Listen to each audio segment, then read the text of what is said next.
Welcome back to The Explainer, Focus Learners. Let's just jump right in today because we are enthusiastically setting the stage for exploring what is arguably the greatest, most profound mystery of the human mind.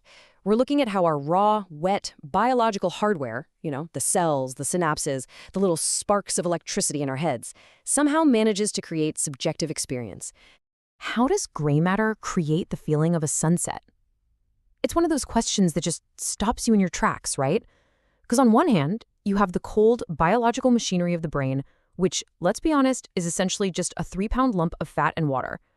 But then on the exact opposite side of the spectrum, you have the rich, totally undeniable, deeply subjective feeling of being alive, the literal warmth of the sun on your skin, the crazy vividness of the color orange, the specific emotional resonance of a beautiful evening. How in the world does one become the other? Well, here is our roadmap for figuring this out today. We'll map out the landscape of consciousness, meet the absolute heavyweight theories, witness a massive scientific showdown, learn how we are actually measuring the unmeasurable, and finally explore something called the beautiful loop. Let's get into it. Section 1. The landscape of consciousness, mapping the ultimate mystery. Okay, so before we can start testing consciousness, we really have to wrap our heads around the sheer scale of the scientific battleground right now. 350 plus. That staggering number represents the current theories of phenomenal consciousness cataloged in a recent scientific review perfectly named The Landscape of Consciousness. And honestly, this just proves how incredibly fractured the field currently is. We aren't just looking at one or two competing ideas here. We have an entire sprawling ecosystem of hypotheses, all trying to explain exactly how the lights turn on inside our heads. And these 350 plus theories, they span wildly different categories. The pursuit of understanding consciousness ranges from strict neurobiology, where everything is just physical matter and computation, all the way out to quantum dimensions. There are even panpsychism theories suggesting that consciousness might literally be a fundamental property of the universe itself. But for today's explainer, we are going to zero in on the theories that are grounded strictly in modern neuroscience. Section 2. Meet the heavyweight theories. The main contenders step into the ring. So we are going to focus on the two most influential neuroscientific frameworks dominating the scientific conversation today. First up, we have the Global Neuronal Workspace Theory, or GNWT. Think of this one using the metaphor of a massive broadcasting station. According to GNWT, your brain has all these specialized, completely unconscious modules just humming along in the background. Consciousness happens when information from one of these modules wins a sort of internal competition and gets sent to a central workspace, specifically the prefrontal and parietal cortices. Those areas act as a bottleneck. When they ignite, they take that winning piece of unconscious data and just broadcast it to the rest of the brain. Boom. The exact moment it gets broadcast, you become conscious of it.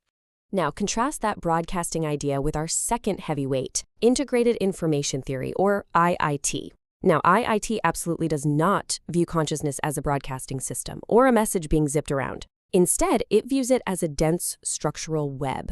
IIT argues that consciousness is just what happens when a system has a maximum amount of integrated information. So it's all about the actual physical structure and that incredibly dense web of cause and effect relationships in the back of the brain. For IIT, it's not about the flow of data at all. It's about the irreducible complexity of the network itself.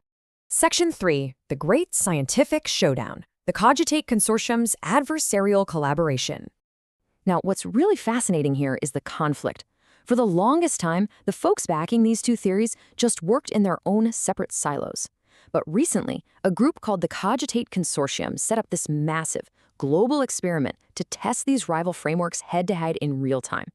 They used this brilliant model called an adversarial collaboration.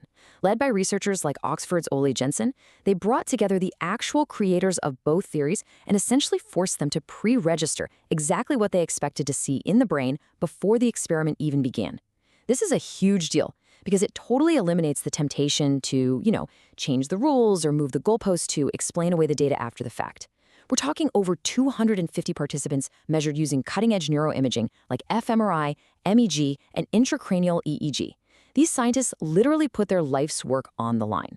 Let's walk through these results together, because they are wild. So IIT predicted there would be sustained synchronization between early and mid-level visual areas of the brain. The actual result? Yeah, that synchronization did not occur. Okay, well, what about GNWT?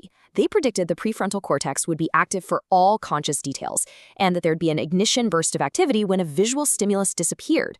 The result there? The prefrontal cortex actually wasn't active for specific details like the orientation of an object, and nope, no ignition burst was observed either. The truly shocking outcome here is that neither heavyweight theory completely passed the test. Both of them failed key predictions. But here's the thing, this failure, it's actually a massive triumph for science. I absolutely love this quote from Lucia Maloney at the Max Planck Institute. She noted, "Real science isn't about proving you're right, it's about getting it right. True progress comes from making theories vulnerable to falsification, not protecting them." This showdown wasn't about picking a winner and handing out a trophy. It was about raising the bar for the scientific method itself, proving that we really can rigorously test the supposedly unmeasurable. Section 4. Measuring the unmeasurable, the clinical application of consciousness theory. Let's pivot for a second from these abstract theories and lab showdowns to some actual real-world stakes. Like, how do we actually measure consciousness when a human life is literally hanging in the balance? Well, medical professionals use something called the Perturbational Complexity Index, or PCI. Here's how it works. Doctors use a magnetic pulse, called TMS, to literally knock on the brain, and then they record the echo using an EEG. It's fascinating. In conscious states, like when you're fully awake or even just dreaming, that knock creates a long-lasting, highly complex, and distributed wave of activity. It's kind of like throwing a stone into a really complex, interconnected pond. The ripples go everywhere. But in unconscious states like deep sleep or anesthesia, the brain's response is rigid, local, and short-lived. In that state, the brain acts way more like a frozen block of ice. You hit it, and it just thuds.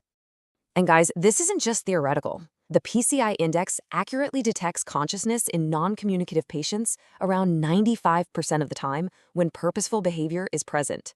95%. Just imagine a patient who cannot move or speak at all due to a severe brain injury.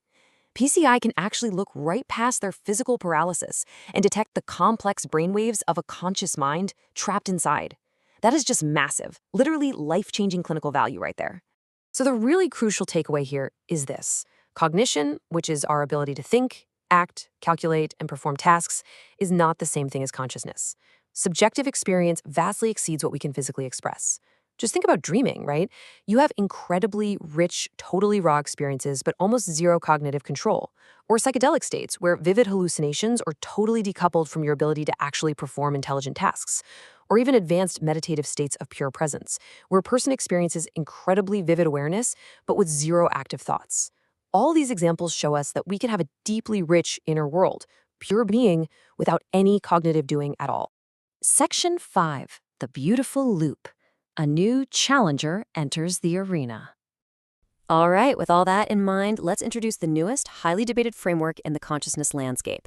It's attempting to unite all these fragmented ideas, and it's often called active inference theory. Let's break down the 3 required conditions of this unified theory. First up, the brain must create an epistemic field, basically a coherent, unified simulation of reality.